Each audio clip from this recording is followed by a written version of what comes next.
Coba, kadang itu logika itu kadang tidak masuk. Coba, seakan-akan corona itu datangnya pada malam hari. Yang dagang pagi sampai siang nggak apa-apa, ya. Kemudian yang dagang malam, ya toh, malah nggak boleh. Ya sebenarnya harus diberi solusi. Sebabnya sepi apa Mbak Mudah? Lah patahe lengganan urung do teko niku wis do kon Bali le bakul. Oh,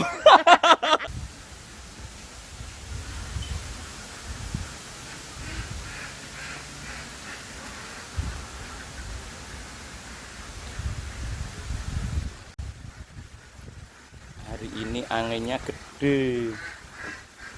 Tuh, anginnya gede sekali.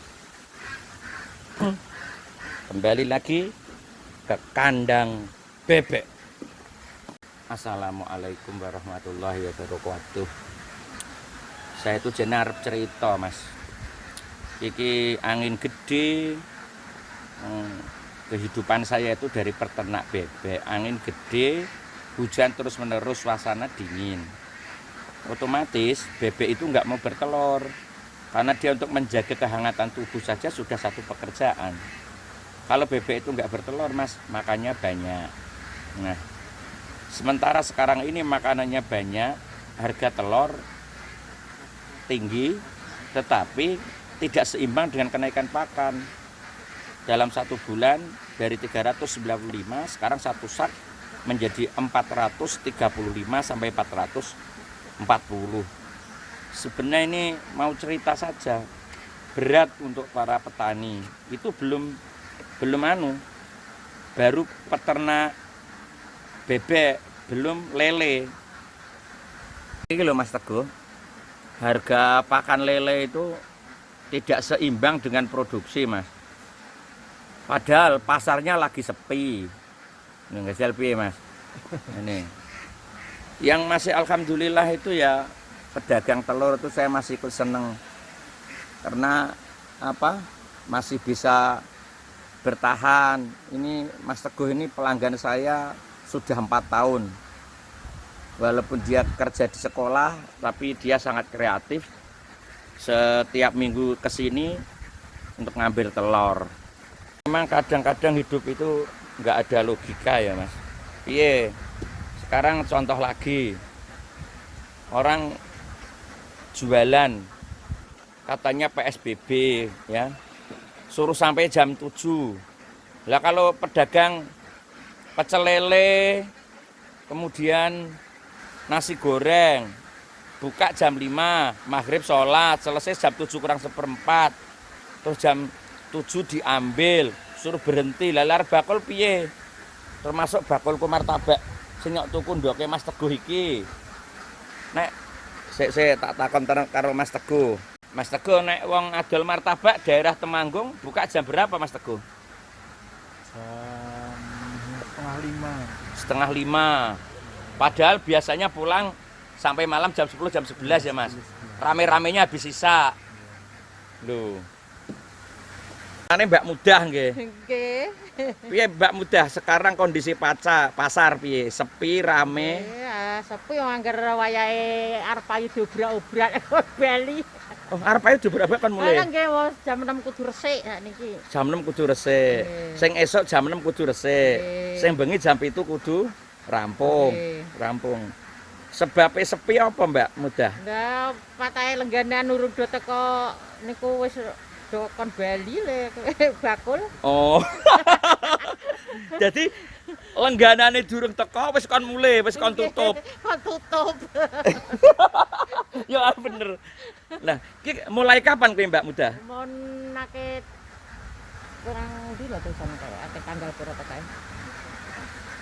Ya bulan iki ya Mbak Nggih, Mudah. nggih. Bulan iki ya. Bulan iki. Oh. Kan doyak-oyak terus Anu neng alasane pembeli kenapa Mbak Mudah kok sepi ngono memang? Nggih to wong bengi ra entuk dodol sing warung makan niku. Heeh, terus? Ora do tuku iwake. Oh, ya wis. Nggih. Lah sing bakul iwak, sing bakul nduk ya padha wae ya. Ya wes muga-muga laris. Amin. Sesuk tetep dijatah endoke. Nggih, amin. Pokoke dibagi rata, sing penting hasil manfaat dongake. Muga-muga Gusti Allah ngkai rezeki. Nah, Silite ngedok sing bebek akeh. lek do metu. Ngedok sing akeh. Ngedek sing akeh ya. Matur nuwun ya Mbak Muda. Nggih, Salam sami-sami. kanggo Mas Yadi. Nggih, waalaikumsalam engko dengan mobil. Besok diparingi tenang. Nggih, nggih, Nganggo Mbak. warung, dadi Nggih, enak nggih. akhiran. Amin, amin, Nggih, amin. bareng, Nggih, muga-muga monggo. ngedok sing akeh. Amin. Nggih. Coba. Kadang itu logika itu kadang tidak masuk coba. Seakan-akan corona itu datangnya pada malam hari. Yang dagang pagi sampai siang nggak apa-apa, ya. Kemudian yang dagang malam, ya toh, malah nggak boleh. Ya sebenarnya harus diberi solusi. Contoh solusi ya saya sependapat juga itu dengan pendapat Gus Miftah, Mbak ya. Tetap dibuka sampai malam boleh, tapi tidak dimakan di tempat, dibungkus dibawa pulang. Itu kan adanya solusi. Ya seakan-akan corona juga begitu. Seakan-akan corona itu datang hanya di pasar-pasar minggu. Saya punya tetangga itu pasar JB. Padahal mereka berdagang seminggu sekali di jalan itu. Sekarang ditutup. Ya itu harus dimaklumi bagi masyarakat. Karena itu apapun bahwa pemerintah itu melakukan itu dalam rangka upaya untuk menjaga dan melindungi rakyatnya. Jadi apa itu kudu ikhlas Mas. Kudu ikhlas ya. Tadi saya ngasih contoh. Pedagang-pedagang malam yang pekerja-pekerja pabrik yang sudah di PHK. Mereka jualan nasi goreng, jualan martabak, jualan gorengan. Ya, bukanya pas jam 5 sore, kemudian jam 7 harus sudah selesai, ya nggak bisa ya. Tapi hanya sekedar keluhan ya Mas iki. Tapi dengan saran saya tetap ikuti saran pemerintah, karena tidak mungkin pemerintah itu akan menyengsarakan rakyatnya. Karena memang COVID-19 sudah mencapai 1 juta lebih di Indonesia. Dan bahkan sekarang ini berita yang saya terima sehari bisa mencapai puncaknya. Pada hari Sabtu kemarin itu sudah 11.000. Bayangin. Nah, saudaraku, kembali lagi persoalan ini kita kembalikan kepada Allah Subhanahu wa taala. Bahwa manusia itu tidak punya kemampuan dan tidak memiliki kekuatan apapun. Setiap hari orang berdoa, dari pedagang kaki lima, kiai, petani, penjual pasar berdoa agar corona ini cepat selesai. Lantas banyak orang-orang yang didolimi setiap hari juga berdoa, tapi juga tidak dan belum juga dijawab oleh Allah. Entah ada rahasia apa di balik semua ini, ya. Inilah yang harus kita baca. Saya sekali lagi berbicara, saya ini orang yang usaha kecil. Kalau usaha kecil saya ini saya tutup, ini kelihatannya hanya bebek ya Mas ya, tidak seberapa. Ya. Tapi berapa orang yang hidup dari tempat ini? Maka saya berusaha untuk bertahan, ya, untuk bertahan. Supaya apa? Paling tidak sebagian rezeki yang saya miliki bisa saya subsidikan di bebek ini. Karena harga pakan tidak sebanding dengan produksi. Apalagi musim penghujan seperti ini dan angin gede. Telur produksinya sangat menurun, sementara harga pakan terus naik. Saya hitung Mas, satu kandang saya ini, ya, saya kandangku kecil ini, saya hitung-hitung, itu menghidupi hampir 50 orang. Ya. 50 orang sampai 100 orang. Saya hitung dari yang ambil langganan telur di tempat ini. Pedagang martabak, gudeg, ya, kemudian diecer di pasar. Pelanggan saya yang ambil di kandang ini sudah hampir 30 orang. Ya. Kemudian di tempat ini ada juga dedak, ya, dedaknya. Saya dedak pesan di 7 tempat, sehingga saya bisa menghidupi para pedagang dedak, pemilik selepan. Ya. Kemudian di tempat ini ada nasi aking, nasi bekas yang biasanya dibuang, dikumpulkan di tempat ini, dicuci bersih seperti ini. Nih, dicuci bersih seperti ini. Kemudian dicampur lagi dengan dedak. Ada juga sentrat seperti ini. Jadi untuk para pedagang-pedagang yang sentratnya saya beli, akhirnya dia juga dapat rezeki. Kemudian yang ngurusi anak-anak pondok, anak-anak pesantren, yang kadang orang tuanya tidak mampu dipekerjakan di tempat ini, sehingga dia bisa bekerja dan bisa memenuhi kehidupan rumah tangganya dari kandang ini. Di samping saya ini ada ikan lele, ada beberapa. Ini setiap 2 minggu, 4 minggu pasti saya memanennya, ya di tempat ini. Sehingga penjual ikan lele, peternak, kemudian yang sering orang sekolah menurut ini juga dapat rezeki. Dari tempat yang sekecil ini bisa menghidupi orang 100 lebih, berapapun hasilnya.